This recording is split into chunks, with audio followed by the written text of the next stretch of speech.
last, we finally get to make this video. Hey YouTube, what's going on? Mark here. Happy Tuesday to all, and happy, Victory Tuesday for the San Antonio Spurs, considering we missed the game like a bunch of dumbasses because minutes before it was time to exit the suite and go into the underground bunker, to our little tunnel, like in our office to watch.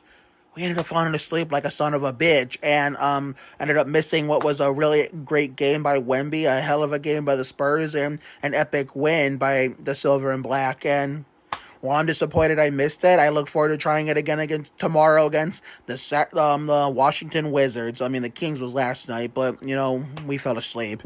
But anyway, now that I've got enough diecast and NASCAR merchandise in general.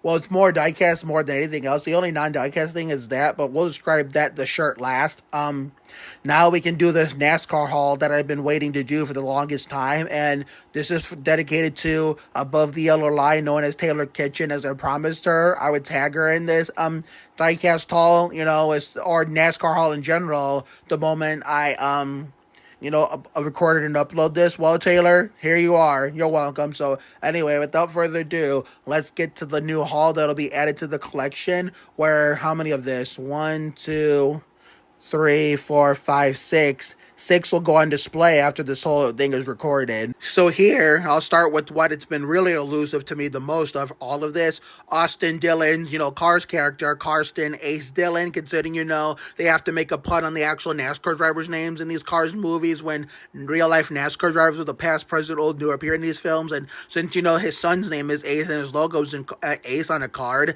that's why they call him, Ace Dillon as like a nickname. So this is Austin Dillon's Cars character in the third Cars movie. So I've been looking all over this, for the longest time. And what do you know? When we celebrated my dad's retirement, I know on day after Halloween, which is the day he retired, or for one of our Coming in the Clutch Friday episodes, I finally found it at the Walmart in Avon. And guess what? Now I have it. This is gonna be one of the ones I'll go on display as soon as I get this, I'll put them on display before I upload them just to get it out of the way. So that's what I'm going to do. Here we have Kyle Petty's, Petty Enterprises 75th anniversary special diecast, where I think it closely resembles one of his late 80s diecasts. It's I think his late 80s, before he started the Metal Yellow Card. I think it was his peak antifreeze.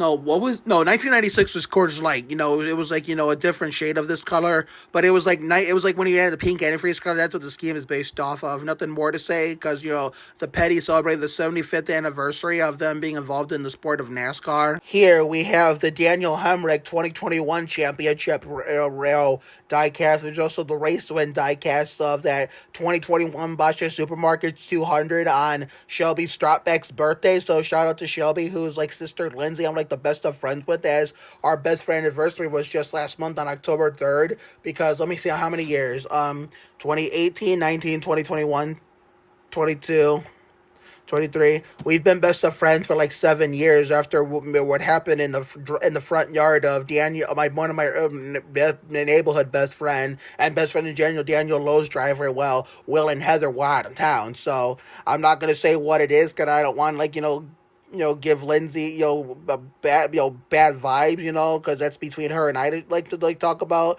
But, so therefore her sister Shelby celebrated her birthday the same day Hemric won this race and this championship. So I got the good version with the roof number on top, and not that weird ass, championship logo version on the roof. So therefore we're going to keep the video rolling so it doesn't need to be longer than it really needs to be. Noah Gregson's rookie season from hell. Let me see if I can get a better view of some of these diecast. Hold on.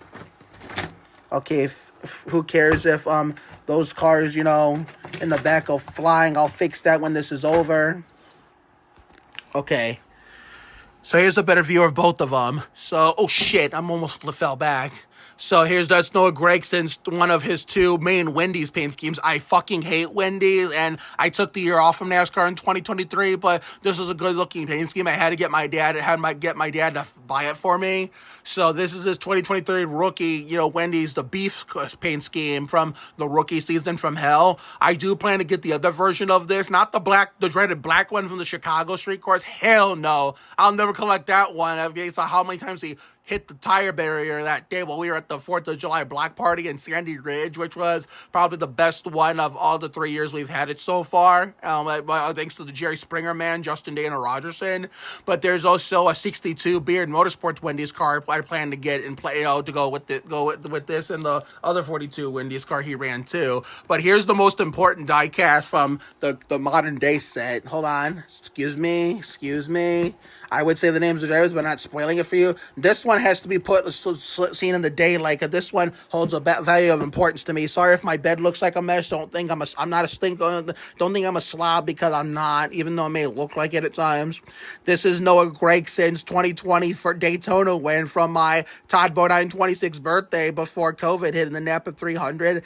This one I've been looking for the longest time, since I'm a big Noah Gregson fan, as you saw by showcase that 42 car from 2023 in Winston Cup. And this was when he won this on my birthday, the first time in what was then 19 years of NASCAR fan that I've had a favorite driver win on my birthday. So I'll put it by the Victorious and Ricky Martin stuff. Then hold on. Now, this is the last one that'll go on display. Dale Earnhardt Secret Silver 1995 diecast when that All-Star race where he and Darrell Waltrip were going to battle out for the win. They wrecked each other coming off turn 4 with 5 laps to go, I think it was. And I think no, Michael Waltrip was the next year. His brother won the next year. But I don't remember who fucking won that All-Star race, because this is when I was like a year old, a baby, and I don't go back with my NASCAR knowledge that far, at least not past up before 1998. From 1998 to present, since I started with NASCAR 99, NASCAR 2000, and NASCAR 2001. The PS1, which is based off 1998, 99, 2000. That's how far back I go. So why don't we just put Dale with the Ricky and, call it, not call it a video, but you know what I mean. Now for the cars that are going to go in the, miscellaneous, sections. So with these two will go in the Petty Enterprises section with the Labonte and Bodine brothers. Richard Petty's 75th anniversary, diecast, commemorate Petty's 75 years in the sport. You know how much of a huge heavyweight name they've been in NASCAR, longer than I've been alive, which is based off his STP colors, obviously. The late Adam Petty's, version, which is based off his Sprint PCS colors from 2000 that we all know Kyle Petty ran in 2001 and 2002, which should have been Adam's first 2 full years in Winston Cup, but unfortunately, the fate had other plans. God wanted him home sooner than Kyle needed him to be here longer, but unfortunately, I hate that as a Kyle Petty fan. My heart still breaks for them. May Adam Petty rest in peace. Now for the ones that'll go in the RCR DEI shelf that will be placed over here, so when this all gets cleared up. So this is Kerry Earnhardt's, 2002 Supercuts. Is it Janny King or Supercuts? Let me see the hood. No, it's Supercuts was not the primary sponsor here. It was a Janny King paint scheme, except it was a Looney Tunes one ran in the 2002 Funai 250, where the 1990 Mickey Mouse 500 winner at Daytona, Derek Cope, had that near fatal accident. I still don't think Cope was jack shit, considering he only won.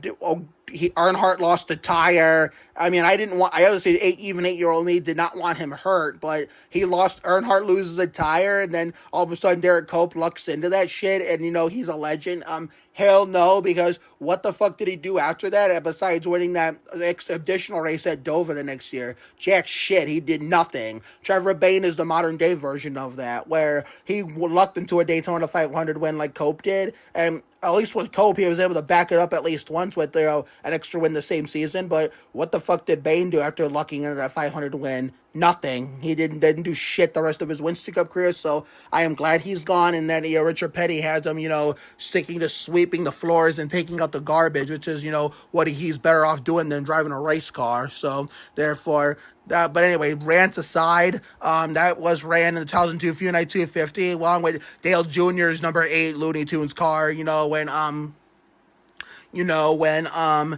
was the Chevrolet Monte Carlo 400 weekend with the Looney Tunes at Richmond. So the Bushers decided to participate too when, Kerry Dale Jr. I don't know if anybody else ran a Looney Tunes car, but this was a Janny King Looney Tunes paint scheme rather than Supercuts. And we all know Kerry Earnhardt got hurt, which something I didn't know as a kid, which is why I had no idea Tim Fido was replacing him. But the reason why Earnhardt got replaced in this car the next year was because he got hurt in Chicagoland, and then he was sidelined for I don't know what the timetable they set him with, how long for him to sit out. Tim Fido replaced him, but then Earnhardt got released from that ride altogether. So Tim Fido had drove the car for maybe a year or two or three more. So therefore, did we go through everything? I think we did. So the last one I wanted to go through, last diecast, is Dale Jr.'s 1998 Coca-Cola Polar Bear. Chevrolet, from when NASCAR ran the Suzuki Twin Ring Motegi, when Junior got his first taste of Winston Cup action before the True Cup debut. Winston Cup debuted in a points race at the Coke 600 the next year, before he went from the Coca-Cola soda to beer in the number 8 Chevrolet, where he drove for his dad's team in this car. Concerning, Steve Park, was a normal driver of this car, but then, since, it was an exhibition end of season race to race for fun, just for the hell of it, so wrap up the 1998 racing season after Jeff Gordon won the title at Atlanta. In a rain delayed race that was supposed to start in the day but didn't get started till night. Probably didn't end till over Monday overnight. While Steve Park was the home driver of this car, but since it was an exhibition race and a lot of no name drivers that nobody knew who they were in these random cars, and some actual Winston Cup drivers from 1998 got replaced by a variety of drivers, including Dale Jarrett, who had had gallbladder surgery and had to miss that Suzuka race, was replaced by Darrell Waltrip in the 88. So Steve Park was replaced in the one with his future full-time teammate Dale Jr., and instead of Pennzoil, it was Coca-Cola. So now for the last thing I want to showcase, I'm going to joke in a separate clip. So this t-shirt you see right here, hold on, let me put it in a better place. Wait. Okay, this t-shirt my dad bought for me when we start, I think it was at the start of the Autumn Pathway to Rebound campaign with my sinus ear infection, right after this exact same race that, this shirt was based off of.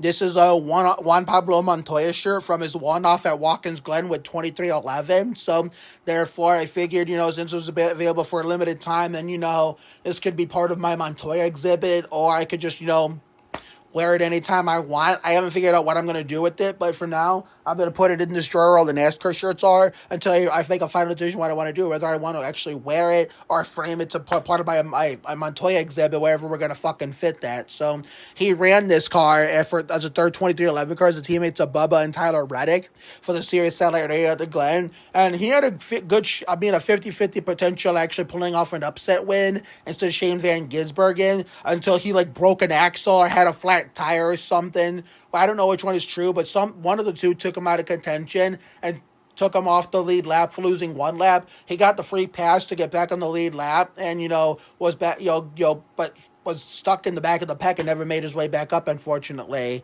So I would have been throwing a party that day had he won in that one-off, and it would have felt like old times on Sandhurst when I lived in Brook Park and went to Berea High and was all about him as a teenager. But yeah, that's my little NASCAR haul that I've been wanting to showcase for the longest time. Now, before I edit and upload this, I'm going to clean all this up and then, put the Petty Enterprises, RCR, DEI stuff over there, where I'm keeping it held captive for now until I'm ready to, put all the shelves up, which this shelf is going to go right here for RCRDI and a little bit of other stuff in general to get a lot of that shit off. Please excuse the mess. I mean, I'm drinking those Cokes now, getting my YouTube fix on, and the Wheel of Fortune, Jeopardy, Who Wants to Be a Millionaire stuff will go on the RCRDI shelf as add-ons. And this shelf right here, I'm separating from that because that's going to go in my office, below the Ricky Martin poster where all the pictures of my best friends are around it, where it's going to be a shelf full of the stuff from the Labonte and Bodine brothers and Petty Enterprises